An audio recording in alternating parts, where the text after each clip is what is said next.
Hello everyone. Today I will talk about chapter 9, namely combustion in spark ignition engines. For combustion in compression ignition engines will be discussed in chapter 10. This is the topic list that will be discussed in this chapter. So we have a decent subtopic for this combustion in spark ignition engine. We will start looking at the combustion fundamentals and then combustion process. Next one is maximum brake torque timing, MPT timing. This is one of the very important parameter when we deal with the combustion process. And then thermodynamics of spark ignition engine combustion. So we will apply the conservation of mass energy on this combustion process. And then analysis of cylinder pressure test data. So in this case, we will have look on the cycle-to-cycle variability, and then how can we convert this pressure test data into apparent heat release rate. Next one is the combustion process characterization, and then combustion regime. So we have a different combustion regime for this spark ignition engine depending on the turbulent level and so on. And then laminar flame speed. So this is the speed at which the flame propagates toward the unburned gas.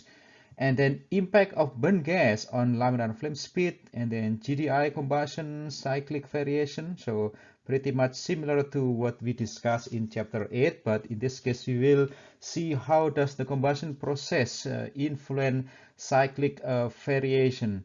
And then ignition system, so spark plug, coil, and so on. And then abnormal combustion, knocking. So this is one of the most important phenomena in spark ignition combustion process. And then octane number. So this is the fuel properties related to the knocking. And the last subtopic is about knock suppression.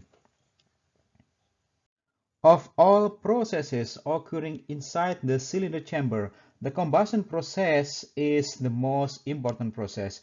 So in this case, the combustion must release the chemical energy of the fuel.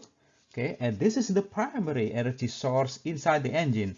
From this energy release, it will be distributed into the mechanical work, and then some of this will be dissipated through the wall, and then most of this will go out of the engine along with the exhaust gas. So combustion process once again must release the chemical energy of the fuel, and then it must occur in a very short period, namely between the compression and expansion processes.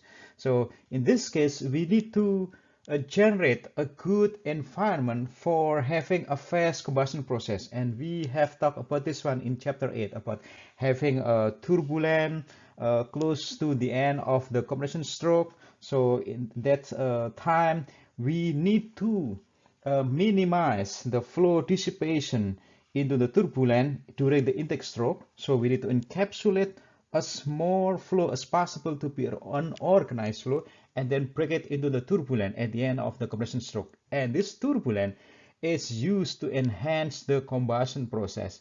So turbulent can increase the combustion speed by 3-4 times and so on, depending on the level of turbulence generated inside the engine. Another thing is that we need to have a robust combustion process for a smooth and a reliable engine process. Okay, so this is also important. So, and the next one, the combustion process must be fast, as I mentioned to you, and that is it must occupy a small fraction of the total cycle time. So we only have a short period for the combustion. So especially at the end of the compression stroke, until maybe around 100 degree after top dead center firing, because generally the exhaust valve opening is around 110, 120, 130 degree after top dead center firing. So with this short period, we need to have a fast combustion process so that the engine conversion and the energy conversion process is efficient and highly repeatable. So this is also important to ensure that the engine has a low cycle-to-cycle variability. Combustion is also important for its impact on several other engine characteristics or requirements. The first one here is the engine emission. So if we can have a good combustion process, which means we can have a very high combustion efficiency. In this case, at the end of the combustion process, we will have close to zero unburned hydrocarbon. So what does this mean? This means that we will have a low unburned hydrocarbon. The next one, if we can control the combustion process in such a way that the combustion temperature is low, then we can have a low NOx emission, because the NOx emission is strongly controlled by the combustion temperature. The next one, the anti-knock and volatility requirement of fuel for spark ignition engine and the ignition quality of a diesel fuel later in the diesel combustion are dictated by each engine combustion process. Last one here, even the gas exchange process, what we learned in chapter 6, it is also influenced by the combustion process. In this case, the combustion process will govern the exhaust pressure, and the exhaust pressure level will influence the gas exchange process directly. Now let's take a look at the combustion fundamentals. Combustion in engines take place in a flame, inside the flame, and sometimes people call this inside the flame front. So a flame is the confined region within which the fuel oxidizing reactions and chemical energy release occurs. So I can make a simple schematic for this flame front. So assuming this is the flame front, so with a certain thickness, so usually it's very thin. So inside this one is the flame front, okay, and then this flame propagate to the left side. So it's mean on the left side we have unburned fuel, and then on the right side we have a burned fuel. So engine flames once again are normally thin, and the actual reaction region is a fraction of a millimeter thick. So, but the region where we have the chemical energy release is even smaller than 1 millimeter. So it is inside or in the middle of this flame front. Okay, and then in the neighboring zone here is usually it's called the heating zone, and then on the right side is called a flame zone. In the spark ignition engine, we have what's called premix flame. So in this case, the flame propagates or the flame occurs inside the premix mixture. So in this case, a fuel has been mixed with the air and EGR, if any. And then the speed at which such a premix flame propagates into the unburned gas, so this is ahead of this flame front, is called flame speed or burning velocity. And we'll see later on, and I also already mentioned to you in chapter 8, that this flame speed is governed by the laminar flame speed and turbulent level. The laminar flame speed is controlled by the mixture composition, so in this case V or lambda, mixture pressure and mixture temperature, and then the turbulent level is controlled by the turbulent intensity, the U prime. In a laminar or a well-ordered flow, this velocity is a characteristic properties of the unburned mixture ahead of the flame. So for the laminar condition, it is usually called laminar flame speed, so LFS. This LFS is controlled by the temperature and then pressure and then V and EGR as well. EGR. So these four parameters control the laminar flame speed.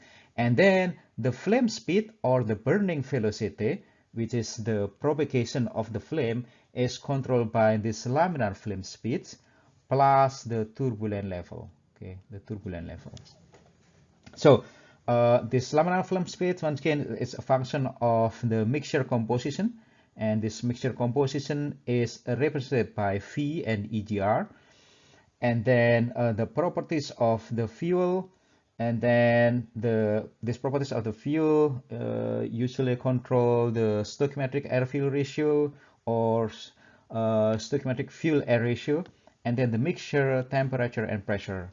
We will talk about the laminar flame speed into more detail in the next slide. This is the detailed structure of laminar premix flames, which is the structure of the flame front. So it was the small or the thin layer that I drew in the previous slide. So in this case, we have unburned zone on the left side, and then burn zone on the right side. And in the schematic, the laminar flame speed is going to the right side, so represented by this arrow. So in this case, it's mean that the observer is moving with the flame front. So you can see in here that inside the flame front, we have a several layer. So inside, in the middle, in the central zone, we have what is called conduction zone. And then to the left of this conduction zone, we have a preheat zone. So in this case, the unburned gas is preheat by its hot neighboring zone. And then on the right side of the conduction zone, we have what is called reaction zone. So inside this layer, the heat release is mainly generated. So that it will compress the unburned mixture as well as the burned mixture, and thus the mixture pressure increases. This feature is showing a sequence of image of flame and burn gas radiation from high-speed movie, and in this case we have a spark ignition engine, and then it is taken through the glass piston crown. So it's mean this side is from the bottom side, and the other data shown here is that the ignition timing is 30 degrees before TDC firing. So it's mean this one is the spark timing, and then this testing was conducted under light load and then engine speed of 1430 RPM, and then the air fuel ratio is 19. I'm assuming it used gasoline, so that air fuel ratio of 19, it's mean we have a lean mixture. So you can check in the internet that the gasoline stoichiometric air fuel ratio is about 14.7 or 14.8. So you can see in here the development of the flame front. So starting from the spark timing, and then you can see an increase of the flame size. Okay, and then same thing here, and then from this one you can see a clear flame front development, and then the burn zone size increase. The premix combustion process occurs under turbulent condition. So in this case, we have a premix spark ignition flames becomes turbulent as they develop from the spark discharge. And because of this turbulent condition, the flame speed or the burning velocity can be twice, 3 times, 4 times of the laminar flame speed. So this turbulent flame speed, so I can see this one, I can write it on as ST. Here is a function of the laminar flame speed SL and turbulent. So in this case, we have U prime. So which is the turbulent intensity.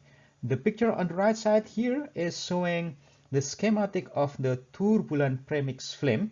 So you can see in here, because of the turbulent condition, the flame front is wrinkled, and it increases the interface area between the unburned and the flame front. And the mass fraction burn, so this is the fraction of the fuel burn, so I can write down as the MB. Here it is a function of the flame area and then density and the flame speed. Okay, so in this case I can write down as SL, but this one is the turbulent flame area. Okay, I can also write it down as a function of the AL. So this one is the local flame front area time density, and this one is time ST. Okay, so let's take a look at this first formula. So the role of the turbulent is on increasing this AT. So this AT can be twice, three times, four times of AL. Okay, and how can we get this AT increase? It is by wrinkling the flame front, as you can see on the schematic here. So because of this flame front wrinkling, we get an increase of the flame front area and thus an increase of this mass fraction burn. Now I will show you the video of a flame front propagation under laminar condition. So this testing was conducted using our optical combustion apparatus at Southwest Research Institute. On this first video, it will be the flame propagation under laminar condition.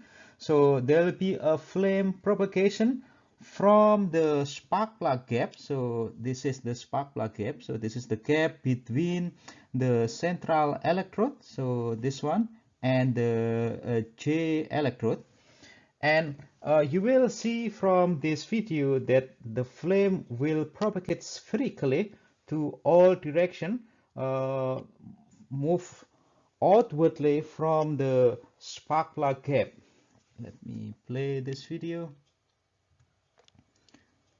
So you can see there that the J gap also blocks some of the flame initially, but later on you can see a spherical flame front propagation under this laminar condition. So this is just a replay of the video, and then we will compare this flame propagation with the one under laminar condition.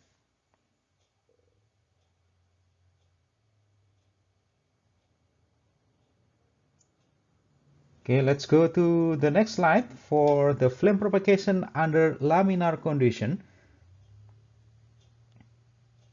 This video will show you the flame propagation under turbulent condition. To generate a turbulent condition inside this optical chamber, we apply a fan, so kind of like this one. So it is from the right side of this chamber. So we apply this fan, and this fan will generate an air motion with direction mainly horizontal to the left, but you know, because there is a wall here on the left side, so this flow will be deflected back and so on, and it will generate a kind of turbulent condition inside this optical chamber. And let's see how does the flame propagates under turbulent condition. So you can see you have such a high flame wrinkling that enhance this combustion process and thus speed up the consumption of the fuel. So you can see that it's completely different from the flame propagation under laminar condition. And I can also mention to you at other condition, the flame propagation might be dominant to the upper side. So in this case, you can see that initially the flame propagation tends to go to the downward direction. And this is the nature of the turbulent because of this irregularity of the turbulence. So the flame front sometimes propagate dominant to the right, in other times it can propagate dominant to the upper side, and so on.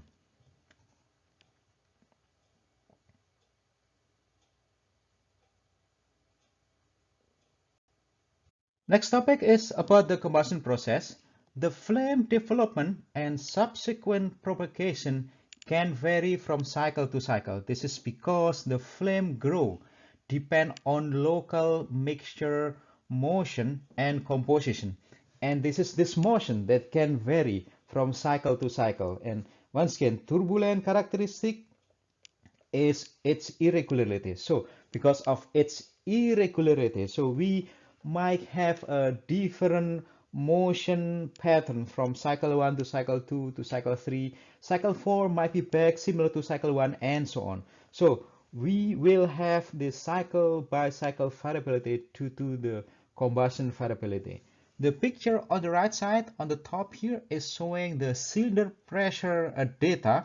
So in here we have the cylinder pressure for cycle number 1, and you can see there when it's go to cycle number 2, the peak cylinder pressure, also the pressure level increases, and then go to cycle number 3, it decreases again. So you will see such a cycle to cycle variability for the engine cylinder pressure. So therefore, for such ignition engine, you will have a kind of band of the pressure data. Okay, and then also shown here is the cylinder pressure for the motor. So motor, so it's mean there is no combustion during this pressure cycle measurement.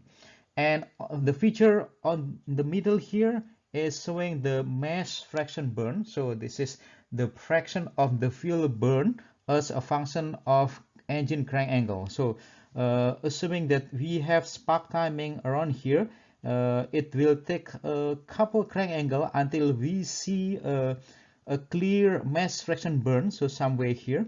And then this feature is showing a different mass fraction rate that will determine the level of the pressure increase rate.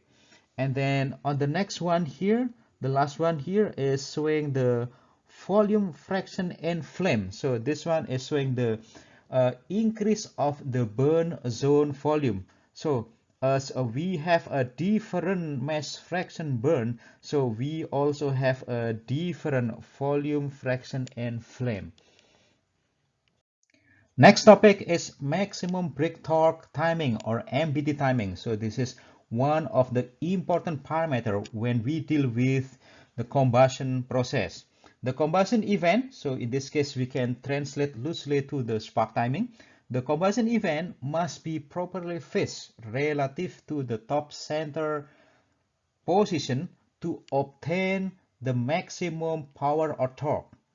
Let's see the first one. If the start of the combustion process is progressively advanced before top dead center firing, the compression stroke work transfer, so in this case the work from the piston to the cylinder gas increases. So this is the work that we need to pay, okay? It is not the work that is produced by the engine. So once again, if the start of the combustion process is progressively advanced, the compression stroke work transfer increases, as does heat transfer to the combustion chamber wall. This is also an energy loss. Second one, if the end of the combustion process is progressively delayed. So in this case, we delay the spark timing by retarding the spark timing. Okay, in this one, the peak cylinder pressure occurs later in the expansion stroke and is reduced in magnitude. What is the impact? This will reduce the expansion work, and this is the work that is generated by the engine. It is used for generating a brake power. So this is the work that is transferred to the piston, and then from the piston to the crank mechanism, and so on. So in this case, we need to have an optimum timing. So this is the optimum timing that gives the maximum brake torque, and this is called maximum brake torque, or MBT timing. And this occurs when the magnitude of these two opposing trends, so this number 1 and this is number 2, just offsets each other. Now let's take a look on the impact of the spark timing on the cylinder pressure and the torque produced. The feature on the left side here is showing the cylinder pressure versus the crank angle, engine crank angle, for different spark timing. On the first feature, so let me put here as a black, this one is the snap pressure when we have the spark advance of a 50 degree before top dead center. So this is our advanced spark timing. As you can see in this feature, we have a very high compression pressure, which result in higher compression work. So, and this compression work is the work that need to be paid by the engine. Okay, and then if we retard the spark timing from 50 to be 30, then we have this chart, and you can see there that the compression pressure level is much lower, so it's mean we'll pay less compression work, and at the same time we might produce more work because the pressure level, so you can see in here that the yellow line here is slightly above this this black line. Okay, so and then when we further retard the spark timing, so assuming here we have a spark timing of 10 degree after 10 degree before top dead center firing, so I put a purple line here. So you can see in here, yes, we have a smaller compression work, but the work produced by the engine is also reduced significantly, especially when we compare with the one at 30 degree before top dead center. So you can see in here that this is the top dead center. So let me draw a red line here. So any pressure on the right side here will be a pressure that is used to generate engine power. So our goal here is to have a higher pressure on the right side and lower pressure on the left side. As you can see from this three line, you can expect that the one with the spark timing of 30 degree will produce the highest engine net power. And you can see clearly from the feature on the right side. So in this case, we have the relative torque. So in this case, maximum is 1. So here is the maximum torque. So it's mean it is at the MPT timing. And then the other torque is just normalized by this maximum torque. So you can see from this feature that the MPT timing will be around this one. So it's mean we need to have the spark timing maybe around, let's say, 35 degree before top dead center firing. And then if we retard the spark timing, we will get a lower engine torque. Similarly, if we advance the spark timing, we will also have a lower engine torque. So that this is the optimum spark timing, and it is called the maximum brake torque timing, or MPT timing. Next one is the thermodynamic of the combustion. So in this case, we analyze this combustion process from the first law of thermodynamics. So we apply the conservation of mass, we apply the conservation of energy. For sure, initially we need to draw the thermodynamic system, and as you learn in thermodynamic class, so you need to usually you use a dash line to draw the system boundary. So in this case, we have a system that is the burn gas. So it is this one, okay? And then this dash line represent the system boundary. We have energy released due to the combustion process, and then this is the burn gas. Therefore, the temperature is hot.